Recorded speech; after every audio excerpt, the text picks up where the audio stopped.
এই দেশে মনে হচ্ছে মাশরাফি বিন মুর্তজা আর সাকিব আল হাসানই শুধু ফ্যাসিস্ট, অথচ সেই ফ্যাসিস্ট সরকারের রাষ্ট্রপতির হাতে হাত রেখে শপথ নিয়ে আজ তোমরা সংসদে বসে এমপি হয়েছ, মন্ত্রী হয়েছ, সেখানে তোমাদের কোনো বাধা নেই।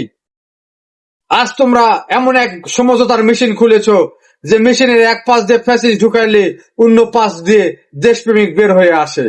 আর তোমাদের যত জ্বালা, যত চুলকানি শুধু এই ক্রিকেটার মাশরাফি বিন মুর্তজা, সাকিব আল হাসানদের নিয়ে।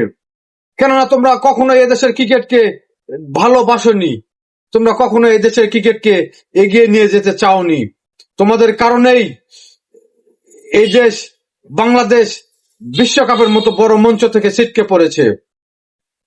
আর যদি ক্ষমা চাওয়ার কথা বলো, ৭১-এর স্বাধীনতা যুদ্ধে লক্ষ লক্ষ মানুষকে হত্যা করে হত্যার সহযোগী হয়ে তোমরা কতবার ক্ষমা চেয়েছো, কত বছর পর ক্ষমা চেয়েছো, আর সে তোমরাই আবার মাশরাফি বিন মুর্তজা, সাকিব আল হাসানদের দিকে আঙুল তোলো। হয়তোবা তাদের রাজনৈতিক দর্শনে ভুল ছিল, কিন্তু এই দেশের প্রতি তাদের অবদানকে অস্বীকার করা কোনো সুযোগ নাই।